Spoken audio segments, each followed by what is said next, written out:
नमस्कार, आप लोग के समक्ष मैं हूं प्रिंस गुप्ता और आप मुझे देखना शुरू कर चुके हैं न्यूज़ 24 के डिजिटल प्लेटफॉर्म पर। देखिए, इस वक्त की एक बड़ी खबर जो कि बिहार से यही निकल कर आ रही है कि किस तरीके से जदयू के पूर्व सांसद पूर्णिया से संतोष कुशवाहा उन्होंने आखिरकार आरजेडी का दामन थाम लिया। और अभी से कुछ देर पहले तेजस्वी यादव प्रेस कॉन्फ्रेंस करके ये जानकारी भी दे रहे थे और ठीक तेजस्वी के बगल में संतोष कुशवाहा बैठे थे।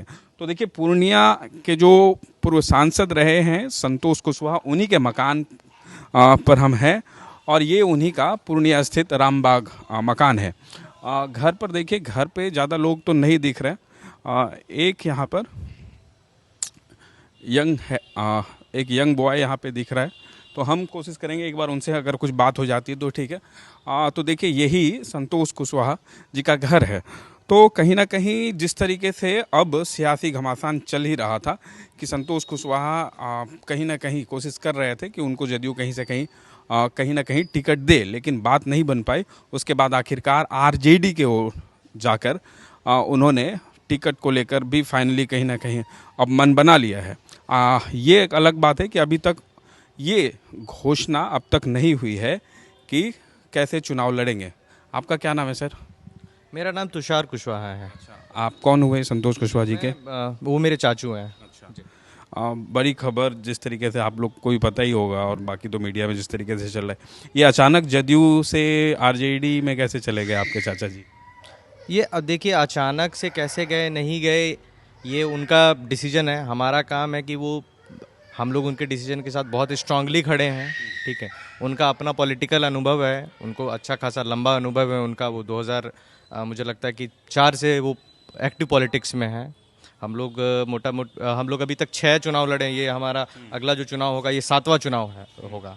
तो जो पॉलिटिकल उनका अनुभव है उसके हिसाब से उन्होंने जो भी डिसीजन लिया है उसके हिसाब से हम उनके बिल्कुल पूरी फैमिली जो धमधा फोकस किया है आप लोगों ने विधानसभा? हाँ बिल्कुल लड़ेंगे, बिल्कुल धमधा हम लोग लड़ने जा रहे हैं और आने वाले दिनों में औपचारिक इसका ऐलान भी हो जाएगा और हम लोग धमधा बहुत स्ट्रांगली लड़ेंगे भी। आखिर आज एक बात बताइए, जदयू के लिए इतने लंबे समय से राजनीति में जुड़े हुए थे आपके चाचा जी जो संतोष कुशवाहा हैं, फिर अचानक ऐसा क्या हो जाता है कि जदयू से इस तरीके से मनमुटाव? और आखिरकार अभी हमने वो भी देखा कि तेजस्वी यादव के बिल्कुल बगल में बैठे हुए थे संतोष कुशवाहा जी, और आधिकारिक तौर पर इस बात की पुष्टि भी हो गई कि आरजेडी में वो शामिल हो गए, जबकि सुबह से ही इस तरीके की खबर चल रही थी।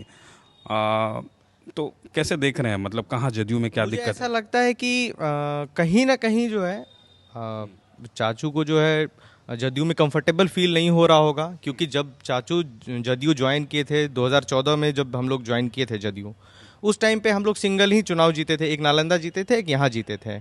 तो उस टाइम की जदयू, और एक लंबा गैप भी, एक डिकेड ऑलमोस्ट हमारा जो है ये 10 साल बीत गया है। तो 10 साल में मुझे ऐसा लगता है कि जदयू में भी बहुत परिवर्तन हुआ होगा। तभी के जदयू और अभी के जदयू में काफ़ी फ़र्क हो गया होगा और मुझे नहीं लगता है कि चाचू कंफर्टेबल होंगे और अलग कई टाइप की परिस्थितियां होंगी वहाँ पर, जिस कारण कि ऐसा फैसला लेना पड़ा उनको। अच्छा, कहीं ना कहीं इस तरीके की भी अब राजनीतिक चर्चा है कि लोकसभा ये 2024 हार जाने के बाद कहीं ना कहीं उनके दिमाग में ये था कि अपनी राजनीति को फिर से हम सेटल करें। क्या ये लग रहा है कि कहीं ना कहीं इसी वजह से उन्होंने विधानसभा चुनाव लड़ना ज़रूरी समझा और जदयू में बात नहीं बनी तो आखिरकार आरजेडी की ओर उन्होंने जाना जरूरी समझा? देखिए, राजनीति जो है कंप्लीट जो है वो परिस्थितियों और संभावनाओं और समय सिचुएशन का ये खेल है। ठीक है, 2024 मैं तो घर में रहता हूँ और वैसा 2014 के बाद कोई वैसा नहीं है कि पद के लिए जो है हम लोग 6 चुनाव लड़े हैं। ठीक है, हम लोग 3 हारे हैं, ये 3 जीते। अब अगर हम आगे लड़ेंगे तो ये हमारा 7वां चुनाव होगा। ठीक है, बिल्कुल कभी पद के लिए हमारे फैमिली में या किसी उनको भी सब कोई पटना चले गए, आपके चाचा चाची सब लोग? नहीं, घर में अभी सब लोग हैं, चाचा और बाकी लोग जो है वो पिताजी वो लोग सब गए हुए हैं। और जो कल सुबह आ जाएंगे? हाँ, कल सुबह आ जाएंगे। बाकी जो जानकारी है वो आप उनसे ही ले सकते हैं। चलिए, धन्यवाद। लेकिन आपसे बात करके अच्छा लगा और ऐसा लग रहा है कि हम भी किसी नेक्स्ट जनरेशन पॉलिटिशियन से बात कर रहे थे।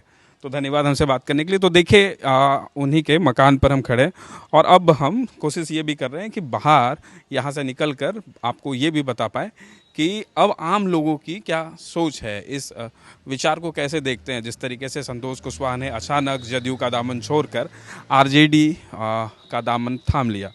वहीं आपको ये भी बताएं कि देखिए सिर्फ संतोष कुशवाहा की खबर नहीं है। अब बिहार से जिस तरीके से एक और खबर है कि चाणक्य प्रसाद रंजन, जिनके पिताजी बांका से सांसद हैं जदयू कोटे से, गिरधारी प्रसाद यादव, उनका भी नाम आज हमने ये देखा कि किस तरीके से तेजस्वी यादव ने आखिरकार घोषणा कर दिया। और उसके बाद फिर अजय कुशवाहा का भी नाम आ रहा है, जो लोजपा में थे, वो भी जदयू ज्वाइन कर लिए। उसके बाद राहुल कुमार करके जो हैं जदयू के पहले विधायक हुआ करते थे बौसी से, तो उन्होंने भी आखिरकार जो है अब आरजेडी का दामन थाम लिया।